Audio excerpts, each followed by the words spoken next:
ఈరోజు ఒక మంచి విషయాన్ని బైబిల్ గ్రంథం నుండి మనం ఆలోచన చేద్దాము. ప్రతిదినము నేర్చుకుంటున్నాము. ఈ శ్రమల కాలపు ఆరాధనలో భాగంగా ఈరోజు కనికరమునే కోరుచున్నాను కానీ బలిని కోరను అన్న వాక్య భావము ఏమిటి అనేది ఈరోజు మనం నేర్చుకున్నాము. మళ్ళీ చెబుతున్నాను, కనికరమునే కోరుచున్నాను కానీ బలిని కోరను అను వాక్య భావం ఏమిటి అనేది మనమందరం కూడా ఈరోజు నేర్చుకుందాము. మరి ఈ మాట ఎన్నోసార్లు మనం చదువుతున్నాము. కనికరమునే నేను కోరుకుంటున్నాను కానీ బలిని నేను కోరుకోవడం లేదు అంటే దాని ఉద్దేశం ఏమై ఉన్నది, దీన్ని మనం ఎలా అర్థం చేసుకోవాలి అనేది ఈరోజు మనం నేర్చుకున్నాం. మరి యేసుక్రీస్తు వారు ఈ మాట చెప్పడం మనం చూస్తాం. అంతకంటే ముందు ఇది ప్రవచనముగా ఎక్కడుందో మనం చూడగలిగితే హోషేయ గ్రంథము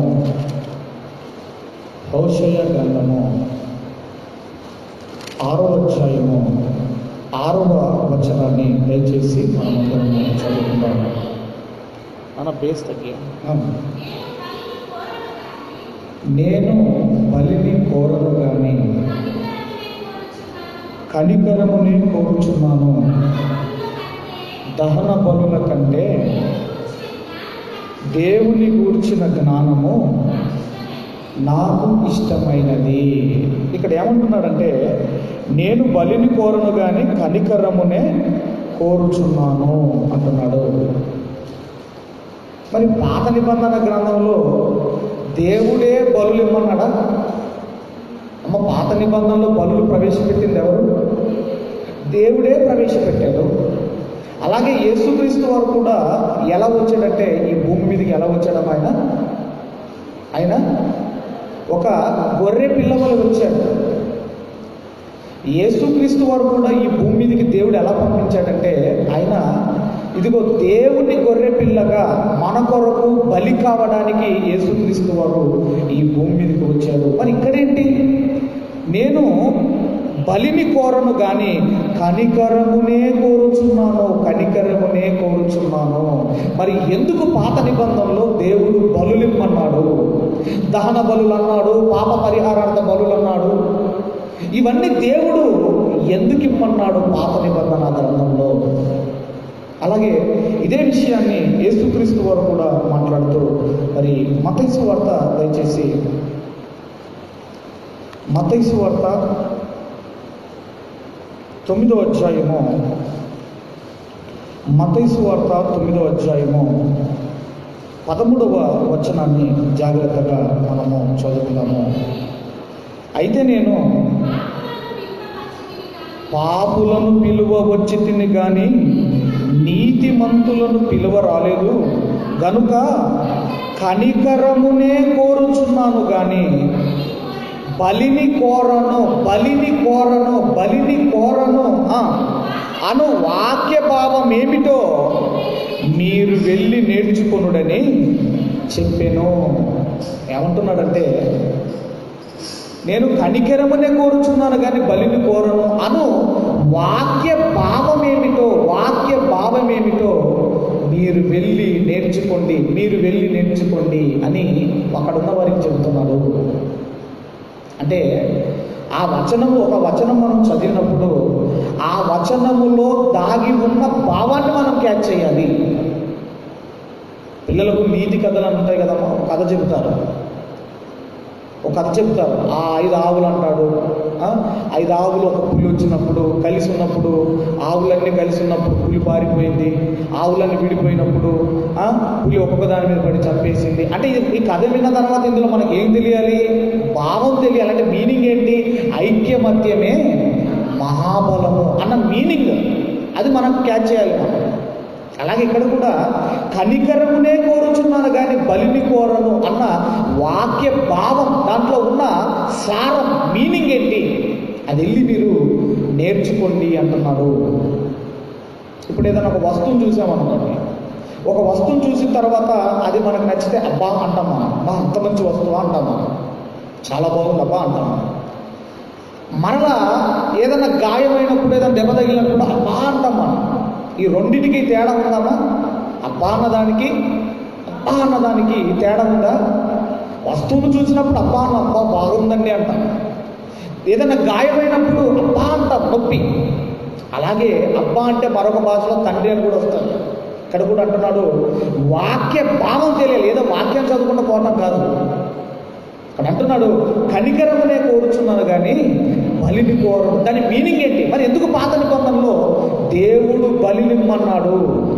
యేసుక్రీస్తు వారు కూడా ఆయన ఎలా వచ్చాడంటే ఒక గొర్రె పిల్లగా బలి కావడానికి ఈ భూమి మీదకి వచ్చాడు ఆయన. ఇంకొక మాట కూడా మనం కీర్తనల గ్రంథంలో చూడగలిగితే, కీర్తనల గ్రంథం 50వ అధ్యాయము, దయచేసి కీర్తనల గ్రంథము 50వ అధ్యాయము 8వ వచనాన్ని మనం చదవగలిగితే, నీ బలుల విషయమై నేను నిన్ను గద్దించుటలేదు, నీ దహన బలులు నిత్యము నా ఎదుట కనబడుచున్నవి.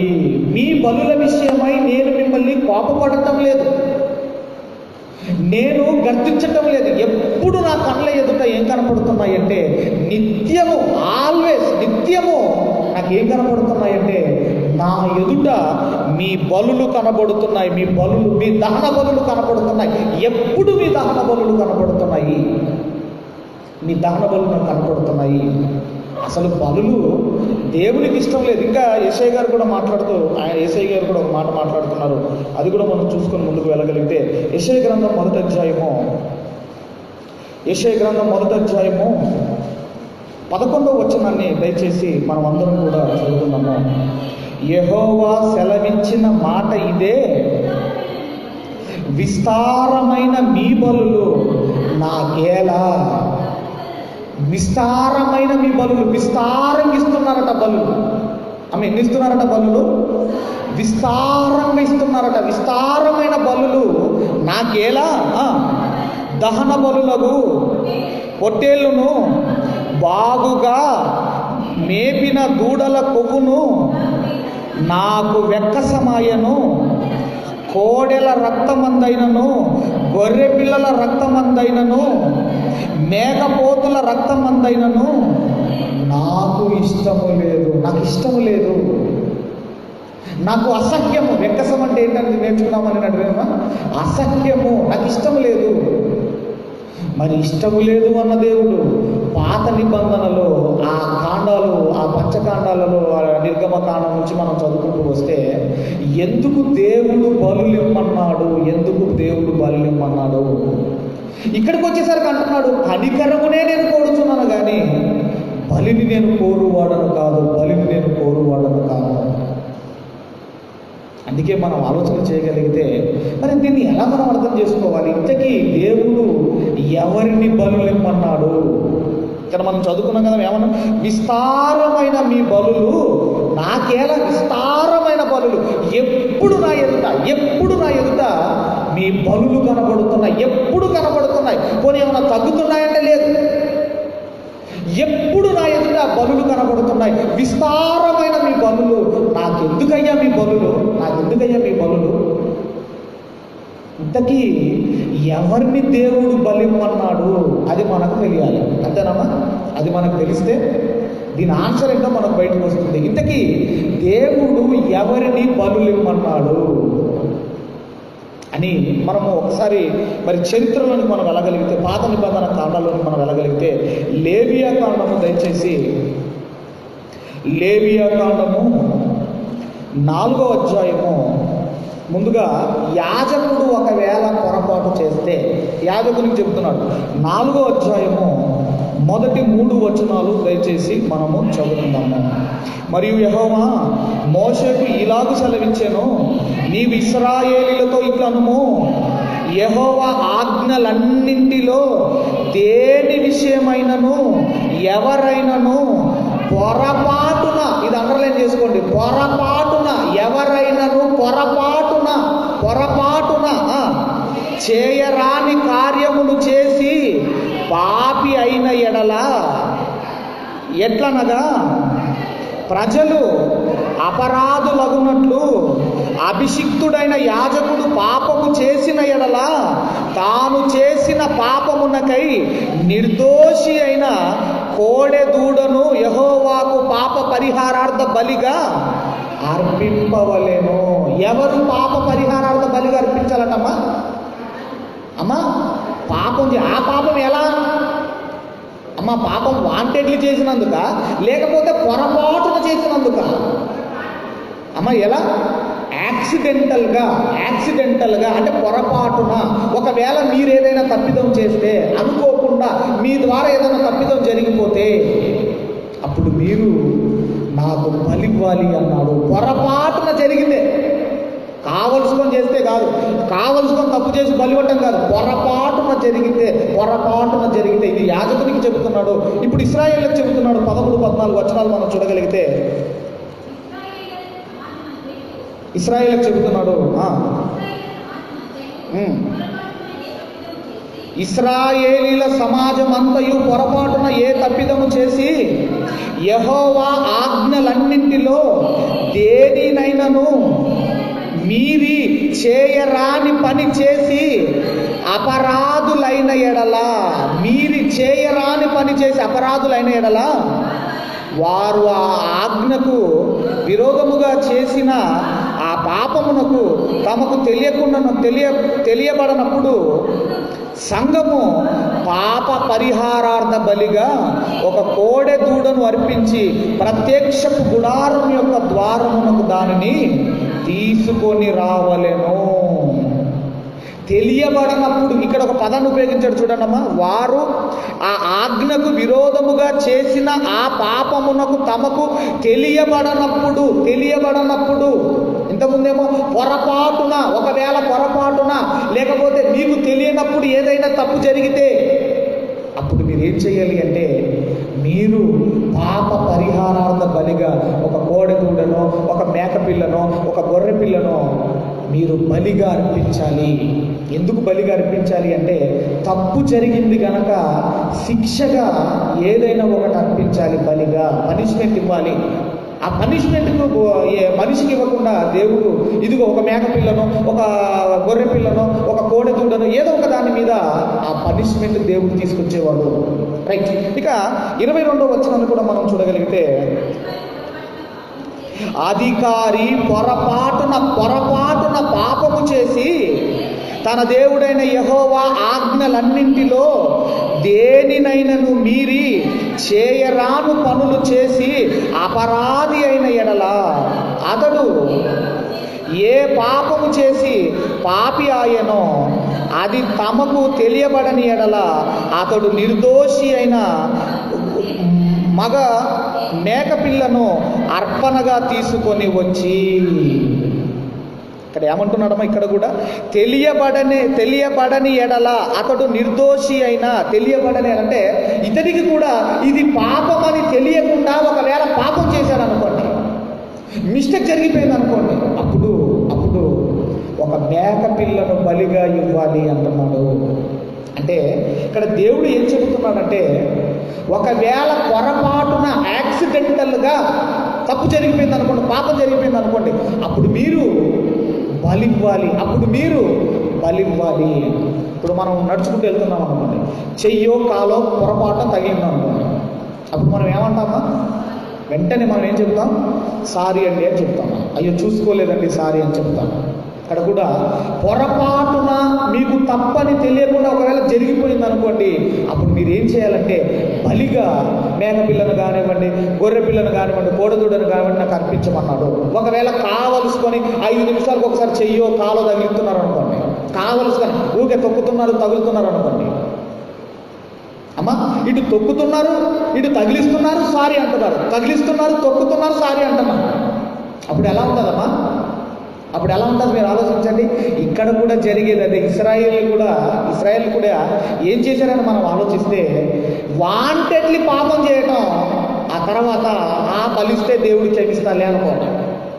వాంటెడ్లీ కావలసుకొని ప్లాన్ చేసి పాపం చేయటం, ఆ తర్వాత దేవుడికి బలి ఒక మేక పిల్లను ఒక గొర్రె పిల్లను ఏదో ఒకటి ఇస్తే దేవుడు క్షమిస్తారులే అని ఇలా ఏమైపోయాయి అంటే దేవుని ఎదుట విస్తారమైన బలులు, ఎప్పుడు నా ఎదుట బలులు కనబడుతూనే ఉన్నాయంటే దాని అర్థం ఏంటంటే వీళ్ళు పాపాలు కావలసుకొని చేస్తూనే ఉన్నారు. కానీ దేవుడు ఎప్పుడు ఇమ్మన్నాడంటే పొరపాటు జరిగితే ఇమ్మన్నాడు, యాక్సిడెంటల్గా పాపం జరిగితే ఇమ్మన్నాడు. కానీ వాంటెడ్లీ నువ్వు పాపం చేసి బలిచ్చి అమ్మయ్య నా పని అయిపోయిందని అనుకోవడానికి లేదు. ఎగ్జాంపుల్ చెప్తాను నేను జాగ్రత్తగా. ఇప్పుడు ఒక మన లోకంలో ఒక తప్పు జరిగింది, ఏదో ఒకటి తప్పిదం చేశాడు. ఆ తర్వాత పోలీసు వాళ్ళు తీసుకెళ్ళి కోర్టులో హాజరుపరిచారు. కోర్టు జడ్జి గారు ఇప్పుడు ఏమి ఇచ్చారంటే తీర్పిచ్చారు, నాయన నువ్వు సంవత్సరం జైలుకు వెళ్ళాలి, లేదంటే ఇంత జరిమానా కట్టాలి అన్నాడు. అప్పుడు ఇతనికి తెలిసింది, ఏం తెలిసిందంటే జడ్జి గారు ఇంత తీసుకొని వదిలిపెడతాడంట 10,000 తీసుకొని అని తెలిసిన తర్వాత ఇప్పుడు 10,000 ఇచ్చాడు. ఆ తర్వాత జడ్జి గారు విడిచిపెట్టారు. అమ్మ వినండి, తప్పిదానికి పనిష్మెంట్ పడాలి, శిక్ష పడాలి. కానీ జడ్జి గారు ఆ డబ్బులు తీసుకొని విడిచిపెట్టాడు. రైట్, ఇప్పుడు బయటికి వెళ్ళి మళ్ళీ అదే తప్పు చేసి మళ్ళీ వెళ్ళిపోయి జడ్జి గారు అన్నారులే మళ్ళీ 10,000 ఇస్తే మళ్ళీ విడిచిపెడతారులే అనుకుంటే మళ్ళీ విడిచిపెడతాడమ్మా? మళ్ళీ విడిచిపెడతాడా? అది ఎంత నిజమో ఇక్కడ కూడా పొరపాటు జరిగితే మీరు బలివ్వండి, అప్పుడు మీ పాపాన్ని నేను క్షమిస్తాను అన్నాడు. కానీ వాంటెడ్లీ పాపం చేసి బలిస్తే దేవుడు క్షమిస్తానని దేవుడు చెప్పలేదు. అయ్యో నేను చేసిన పాపానికి ఒక జంతువు బలైంది చనిపోతుంది అని అనుకోవటం లేదట. కానీ వీళ్ళేమనుకుంటున్నారు, ఇశ్రాయేలు దేవునికి గొర్రె మాంసం అంటే చాలా ఇష్టం కనుక దాన్ని బలడుగుతున్నారని వీళ్ళు అనుకుంటున్నారట. దేవునికి ఇదిగో కోడెదూడు అంటే చాలా ఇష్టం, ఆ మాంసము ఆయనకి రక్తం అంటే ఇష్టం అందుకే బలడుగుతున్నాడు ఆయన. దేవునికి మేకపిల్ల అంటే ఇష్టము, దాని రక్తం అంటే ఇష్టము అందుకే ఆయన బలడుగుతున్నాడని వీళ్ళు అనుకుంటున్నారు. కానీ వీళ్ళ పాపానికి శిక్ష అనేది వాటి మీదకి వెళ్ళిందని మాత్రం వీళ్ళు అనుకోవటం లేదు. ఆ మాట కూడా మీరు చూడగలిగితే కీర్తనల గ్రంథము, దయచేసి కీర్తనల గ్రంథము 50వ అధ్యాయము, కీర్తనల గ్రంథం ఒక్క నిమిషం, 50వ అధ్యాయము 8వ వచనం నుండి మళ్ళీ చదువుకుంటూ వద్దాము. 8వ వచనం నుండి, నీ బలుల విషయమై నేను నిన్ను గర్దించలేదు, నీ దహన బలులు నిత్యము నా ఎదుట కనబడుచున్నవి. నిత్యము నా ఎదుట కనబడుచున్నాయి అంటే దాని అర్థం ఏంటంటే పాపాలు ఎక్కువైపోయాయి, బలులు ఎక్కువైపోయాయి, ఆ రక్తం ఏరులై పారుతుందన్నమాట. నిత్యము కనబడుతున్నాయి. ఇప్పుడు 9వ వచనం మనం చదవగలిగితే, నీ ఇంట నుండి కోడెనైనను నీ మందలో నుండి పొట్టేలనైనను నేను తీసుకొనను. దేవుడు అంటున్నాడు, ఏమంటున్నాడంటే ఈయనకి ఇష్టం కనుక ఈయన అడుగుతున్నాడని వీళ్ళు అనుకుంటున్నారు. ఆమె అర్థమైందా?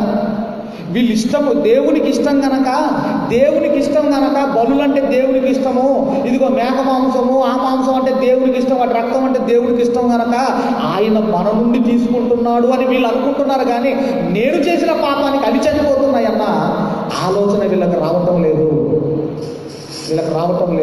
అందుకే అంటున్నాడు, నీ ఇంట నుండి కోడెనైనను నీ మందలో నుండి పొట్టేలునైనను నేను తీసుకొనను. మీరేమనుకుంటున్నారు? నేను తీసుకుంటాను అనుకుంటున్నారు, ఆ ఆహారం నాకు కావాలనుకుంటున్నారు మీరు. కానీ మీ పాపానికి అవి చనిపోతున్నాయని మీకు రావటం లేదు. నేను తీసుకొనను, నాకు అవసరం లేదు. ఇంకా అంటున్నాడు చూడనా, అడవి మృగములన్నీ పశువులన్నీ నావే కదా. ఒకవేళ నేను తీసుకోవాలి అనుకుంటే నాకు 7 కొండలు కాదు, ఎన్నున్నాయి కొండలు నాకు? ఎన్నున్నాయి నాకు? 1000 కొండలు ఉన్నాయి. 1000 కొండలు నాయే. 1000 కొండలు నాయే. కొండలలోని పక్షులన్నింటినీ నేను ఎరుగుదును, పొలములోని పశువాదులను నా వశమై ఉన్నవి, లోకము దాని పరిపూర్ణతయు నావే.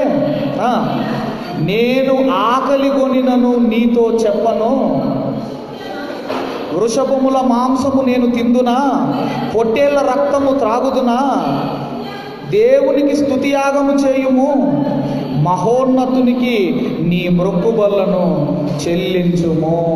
ఏమంటుకుంటున్నారంటే దేవునికి ఆకలేసి ఆయన దహన బలు అడుగుతున్నాడు, దేవునికి ఆకలేసి ఆయన ఇదిగో రక్తం అడుగుతున్నాడు, మాంసం అడుగుతున్నాడు అని వీళ్ళు అనుకుంటున్నారు. ఎవరు అనుకుంటున్నారు? ఇశ్రాయేలీయులు. ఒకవేళ దేవునికే ఆకలి వేసి మాంసము రక్తం ఒకవేళ దేవుడు తినాలనుకుంటే వీళ్ళు పాపం చేసి బలిచ్చేంత వరదాకా ఆగాల దేవుడు? అమ్మ ఆగాల? వీరు పాపము చేసి బలిచ్చేంత వరదాకా దేవుడు ఆగాల? అన్ని నాయే కదా, పశువులు నాయే, పక్షులు నాయే, సమస్త భూమి నాదే కదా అంటున్నాడు. కానీ అక్కడ కాన్సెప్ట్ ఏంటంటే ఇదిగో మీ వల్ల ఏదైనా పొరపాటుగా తప్పిదం జరిగితే, పాపం జరిగిపోతే మీరు బలిమ్మన్నాడు. కానీ ఆ తర్వాత ఏమైపోయిందంటే కావలసుకొని పాపం చేయటం ఒకటి, బలిగా అర్పించడం, కావలసుకొని పాపం చేయటం ఒకటి, బలిగా అర్పించటం. అందుకే యేసుక్రీస్తు వారు అన్నారు, కనికరమునే కోరుచున్నాను కానీ బలిని నేను కోరను. అంటే దాని మీనింగ్ ఏంటంటే, కనికరము నేను ఎందుకు కోరుతున్నానంటే ఇదిగో నువ్వు చేసిన తప్పుకు ఒక పశువు బలవుతుంది. ఆనాటి కాలంలో పూర్వకాలంలో మనుషుల ఆస్తి ఏదనుకుంటున్నారు మీరు? పూర్వకాలంలో మనుషుల ఆస్తి ఏదనుకుంటున్నారు మీరు? పూర్వకాలంలో వీళ్ళు ధనవంతులు అని ఎలా ఐడెంటిఫై చేసేవారంటే వారికి ఉన్న పశు సంపదను బట్టి. దేన్ని బట్టమ్మా? పూర్వకాలంలో వారికి ఉన్న పశువు సంపదను బట్టి. అందుకే యోగు గారు ధనవంతుడు అని దేవుడు చెప్పాడు కదమ్మా. ధనవంతుడు అంటే ఆయనకి ఎన్ని గొర్రెలు? 7,000 గొర్రెలు, ఆడగాడిదలు, తర్వాత ఒంటెలు, ఇవన్నీ మనం చూస్తాం. అంటే పూర్వకాలంలో వారికి ఉన్న పశువు సంపద ఏదైతే ఎవరికైతే ఎక్కువగా ఉంటుందో వారు ధనవంతులు. ఇప్పుడు ఈరోజు మనం ఆలోచించండి, ఈరోజు ఒకవేళ హెల్మెట్ లేకుండా మనం బయటికి వెళ్తున్నాం అనుకోండి, ఫోటో తీసి పంపిస్తున్నారు. ఎంత ఫైన్ కట్టమంటున్నారు? ఈరోజు ఏం కట్టమంటున్నారు? ఈరోజు ఏం కట్టమంటున్నారు? డబ్బు కట్టమంటున్నారు. ఈరోజు కొన్ని రోజుల క్రితం నేను చిన్నగా ఉన్నప్పుడు ఏం చేసేవారంటే కరెంటు బిల్లు కట్టలేదనుకోండి, కరెంటు బిల్లు కట్టకపోతే డబ్బులు కట్టలేదనుకోండి, వాళ్ళు వచ్చి టీవీ తీసుకోపోయేటోళ్ళు.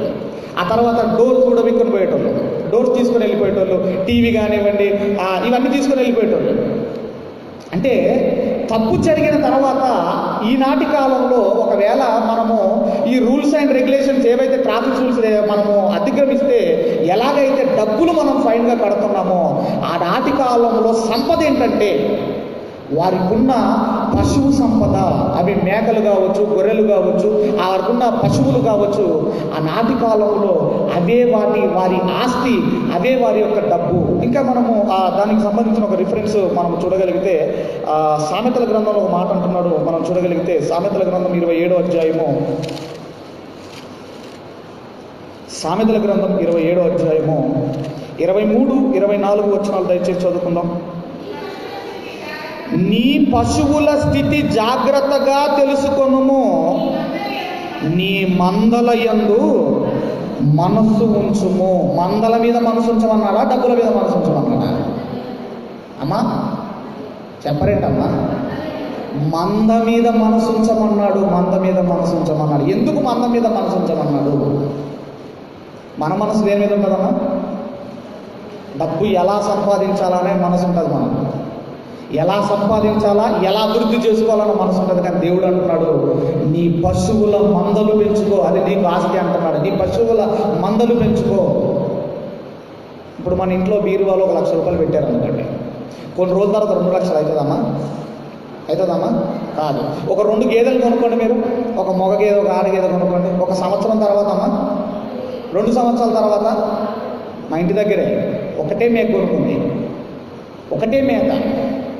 ఒక మేక కొనుక్కుంటే సుమారుగా 50కి పైగా మేకలు అయ్యాయి. 50కి పైగా.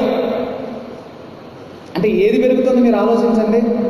ఈరోజు మీరు ఆలోచన చేయగలిగితే ఒక సాఫ్ట్వేర్ ఇంజనీర్ కంటే పాల వ్యాపారం చేసే వాళ్ళు ఎక్కువ సంపాదిస్తున్నారు. మీకు తెలుసో లేదు? అవునా కదా? ఒక సాఫ్ట్వేర్ ఇంజనీర్ కంటే ఇప్పుడు సాఫ్ట్వేర్ ఇంజనీర్ ఒక బండి కొనాలన్నా, ఒక బైక్ కొనాలన్నా, ఏది కొనాలన్నా లోన్ పెట్టి కొనుక్కుంటాడు. కానీ పాల వ్యాపారం చేసే వాళ్ళు అలా కాదు, కొనేస్తారు డబ్బులు పెట్టి. ఎందుకంటే అంత లాభాలు వస్తున్నాయి. అది నెలలు పెరుగుతున్నాయి. పాలు 40-30 రూపాయలు ఉండేది 40 రూపాయలు అయింది, 40 అయిపోయింది, 50 అయిపోయింది. ఇప్పుడు ప్రజెంట్ 70 రూపాయలు అంట లీటర్, ఇంకా 100 అయిపోయింది. అందుకే దేవుడు అంటున్నాడు, నీ పశువు మందల మీద మనసుంచు. ఎందుకంటే ఆనాటి కాలంలో ఆ పశువు మందలే మనుషుల ఆస్తి. ఇంకా చూడండి అమ్మ, కింద ఏమంటున్నాడు, ధనము శాశ్వతము కాదు, కిరీటము తరతరములు ఉండున. ధనము శాశ్వతం కాదు. మనమేమో ధనం ఎలా పెంచుకోవాలని ఆలోచిస్తున్నాం. కానీ దేవుడు అంటున్నాడు, నీ పశువుల మందల మీద మనసుంచు. మరొక మాట కూడా మనం చూద్దాం. అదే సామెతల గ్రంథం 12వ అధ్యాయం. సామెతల గ్రంథం 12వ అధ్యాయము 10వ వచనాన్ని దయచేసి మనం చదువుకుందాము. నీతిమంతుడు తన పశువుల ప్రాణమును దయతో చూచును, భక్తిహీనుల వాత్సల్యము క్రూరత్వమే. అంటే నీతిమంతుడు తన పశువుల ప్రాణమును దయతో చూచును. ఒకవేళ నీతిమంతుడైతే అక్కడ ఇతను చేసిన పాపానికి ఒకవేళ అక్కడ పశువు బలవుతుంటే అప్పుడు నీతిమంతుడు ఏమనుకుంటాడంటే కుమిలిపోతాడు. కుమిలిపోతాడు. నీతిమంతుడైతే ఏమనుకుంటాడంటే ఒక పశువు తన ఎదుటనే అన్యాయముగా బలవుతుంటే ఏమనుకుంటాడంటే అయ్యో మనుషులు చేసిన పాపానికి ఇది చనిపోతుందే, అతని ముందటే ఆ యొక్క చర్మాన్ని తీస్తుంటే దాన్ని వధిస్తుంటే నీతిమంతులు చూస్తూ తట్టుకోలేరు. అందుకే దేవుడు ఏమనుకున్నాడంటే మనిషి చేసిన పాపానికి ఒక ఇదిగో నిర్దోషి అయిన గొర్రెపిల్ల, ఒక నిర్దోషి అయిన మేకపిల్ల అది బలిగా అతని కళ్ళ ముందే చంపుతుంటే, తోలు తీస్తుంటే ఇతనిలో అయ్యో నేను పాపం చేశాను కదా, అదేం పాపం చేసిందని అలా మనిషిలో ఒక కనికరం వచ్చి ఇతను తప్పులు చేయకుండా ఉంటాడన్న ఉద్దేశంతో దేవుడు బలులు అనేటివి ప్రవేశపెడితే మనిషి పాపాలు ఎక్కువైపోయాయి. ఆ తర్వాత బలులు ఎక్కువైపోయాయి. విస్తారముగా బలులు ఇస్తున్నారట. దాని అర్థం ఏంటంటే విస్తారమైన పాపాలు చేస్తున్నారు, విస్తారంగా బలులు ఇస్తున్నారు. అందుకే దేవుడు అన్నాడు, ఏడాది కోడెదూడనే కానీ ఇదిగో తొలుచూరు ఆ గొర్రెనే కానీ అని దేవుడు ఎందుకంటున్నాడంటే అలా చిన్న వాటిని వధిస్తుంటే మనిషిలో కనికరం వస్తుంది అనుకున్నాడు. అయ్యో నేను తప్పు చేసి అవెందుకు చావాలి, నేను పాపం చేసి అవెందుకు చావాలి, ఇక నేను పాపం చేయకూడదు అని చావకూడదు అని ఎవరు అనుకుంటారంటే ఒక నీతిమంతుడైతే అనుకుంటాడు. అందుకే ఇక్కడ ఏమంటున్నాడు, నీతిమంతుడు తన పశువుల ప్రాణమును దయతో చూచును. నేను చేసిన పాపానికి ఒక పశువు చనిపోవటం ఏంటని వీళ్ళు పాపాలు తగ్గిస్తారు, ఇదిగో వాటి ప్రాణం పోకుండా ఉంటుందని దేవుడు ఈ బలులు ప్రవేశపెడితే పాపాలు ఎక్కువైపోయాయి, బలులు ఎక్కువైపోయాయి. అందుకే దేవుడు అంటున్నాడు, నేను బలిని కోరలేదు, నేను కోరింది ఏంటంటే కనికరమునే కోరుచున్నాను కానీ నేను బలిని కోరటం లేదు. బలి అంటే శిక్ష. మనిషి చేసిన తప్పుకు బలిం అన్నాడు. ఆ బలి ఏంటంటే ఆ ఫైన్ అనేది ఇదిగో పశువుల మీద వేసేవాడు, జంతువుల మీద దేవుడు వేసేవాడు. అది పాతని. అందుకే దేవుడు అంటున్నాడు, నేను బలిని కోరలేదయ్యా, నేను కనికరమనే కోరుకున్నాను.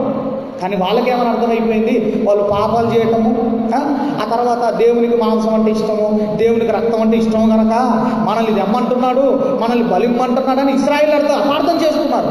కానీ దేవుడు ఎవరిని ఇమ్మన్నాడంటే పొరపాటున యాక్సిడెంటల్గా మీ వల్ల తప్పు జరిగితే అలాంటి వారు బలిమ్మన్నాడు. అందుకే నేను కనికరమును కోరుచున్నాను కానీ బలిని కోరువాడను కాను. ఒకవేళ ఆ జంతువు అలా గిలగిలా కొట్టుకుంటూ చనిపోతున్నా నీలో కనికరం రాకపోతే, నీలో దయ లేకపోతే అప్పుడు దేవుడు అంటున్నాడు, ఇదిగో ఆ కల్వరి శిలువలో వేలాడుతున్న యేసు ప్రభువును చూడు. ఆ యేసు ప్రభు చూడండి, పేతురు గారు ప్రసంగం చేస్తూ మన అపోస్తల కార్యం 2వ అధ్యాయంలో, ఆ తర్వాత నీతిమంతుడైన వారిని మీరే చంపారని ఎప్పుడైతే పేతురు గారు ప్రసంగం చేశారో ఆ తర్వాత అక్కడున్న ప్రజల మధ్య ఒక కనికరం వచ్చింది. అక్కడున్న ఆ మాటలు వింటున్న ప్రజల మధ్య. అందుకే దేవుడు ఏం కోరుకుంటున్నాడంటే బలిని కోరుకునేవాడు కాదు దేవుడు. బలిని కోరుకునేవాడు, కనికరమును కోరుకునేవాడు. దేవుడు అన్నాడు, మరి ఏ పశువు ప్రాణం పోవటం కూడా దేవుడికి ఇష్టం ఉండదు. మీరు ఆది కాండం నుంచి మీరు చదువుకుంటూ వచ్చిన పశువులు దేవుని మాట వింటున్నాయి కానీ మనుషులు దేవుని మాట వినటం లేదు. ఆది కాండంలో నోవాహు గారు పెద్ద పడవ కట్టాడా?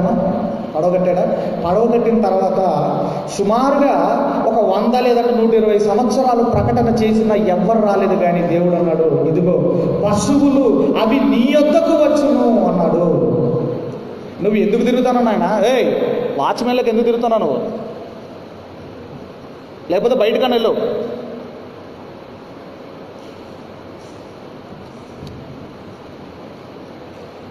కన్ఫ్యూజ్ అయిపోయింది. ఎక్కడున్నామా? నోవహు కాలంలో పశువులు నీ యొద్దకు వచ్చున్నాను. పశువులకు ఏమైనా సువార్త ప్రకటించాడా నోవహు గారు? కానీ అవి నీ యొద్దకు వచ్చును అన్నాడు. అందుకే మరలా ఆ సంఖ్యాకాండానికి వచ్చేసరికి బిలాము గారు గాడిదని కొడుతుంటే అప్పుడు బిలామును చంపాలనుకున్నాడు, గాడిదను బ్రతికించాలి అనుకున్నాడు. అందుకే ఇక్కడ ఏమని రాయబడింది? నీతిమంతుడు తన పశువుల ప్రాణమును దయతో చూచును. అందుకే దేవుడండి బలిని కోరటం లేదు. ఒకవేళ పశువులు చనిపోయినా నీలో కనికరం రావటం లేదా? అయితే సిలువలో వేలాడిన యేసును చూడమన్నాడు. ఆయనను చూసైనా ఆ కనికరం అనేది మనలోనికి రావాలి. ఎందుకంటే మనం చేసిన పాపాలకు ఎవరు శిక్ష అనుభవించారు? ఒక పశువు శిక్ష అనుభవించినట్టుగా, మనిషి చేసిన పాపాలకు ఒక గొర్రె శిక్ష అనుభవించినట్లుగా, మనమందరం చేసిన పాపాలకు మనకు పడవలసిన ఆ శిక్ష, ఆ ఫైన్ అనేది యేసుక్రీస్తు వారి మీద పడింది. అప్పుడు మనకే కాదు, అయ్యో నేను పాపం చేశాను కదా, ఆయనేం పాపం చేశాడని మనలో ఏం రావాలి అంటే ఒక కనికరం రావాలి. అది రావాలని కోరుకున్నాడే కానీ బలులు కావాలని, ఇదిగో నాకు మాంసం కావాలని, నాకు రక్తం కావాలని దేవుడు కోరుకోలేదు. అందుకే నేను బలిని కోరువాడను కాదు, నేను కనికరమునే కోరుచున్నాను అను వాక్య భావం ఏమిటో మీరు వెళ్ళి నేర్చుకోండి. ఇప్పుడు అర్థమైందా? ఎవరు బలి ఇవ్వాలి?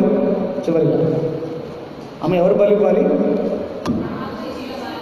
ఎవరు ఇవ్వాలమ్మా? పొరపాటున తప్పిదం చేసిన వాళ్ళు మాత్రమే బలి ఇవ్వాలి. కానీ ఏమైపోయిందంటే తప్పులు చేయటము, బలులు ఇవ్వటం, ప్లాన్ వేసి తప్పులు చేయటం, బలి ఇవ్వటం, ఇది అలవాటు అయిపోయింది. అది చెప్పలేదు దేవుడు. పొరపాటు జరిగితే, ఒకవేళ నీకు తెలియనప్పుడు తప్పు జరిగితే అప్పుడు నాకు బలి ఇమ్మన్నాడు. అందుకే నేను కనికరమునే కోరుతున్నాను కానీ నేను బలిని కోరను అని దేవుడు మాట్లాడుతాడు. అది ఆ బలులలో ఉన్న రహస్యము. మరొక భాగాన్ని దేవుడి చిత్తమైతే సోమవారం మాట్లాడుతున్నాము. దేవుడి మాటలు మన హృదయంలో ఫలింపజేయుగాక. మంచిది, మనం అందరం తలలు ఉంచుకుందాం. ఈ సమయంలో ప్రార్థన చేయడం మన మధ్యలో నేపాల్ గారు ఉన్నారు. నేపాల్ గారు ముందుకు చేసి ప్రార్థన చేయవలసిందిగా ప్రేమతో వారిని ఆహ్వానిస్తాం.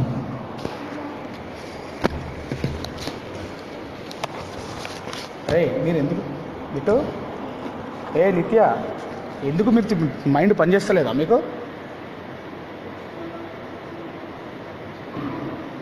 నేపాల్ గారు ముందుకు రండి.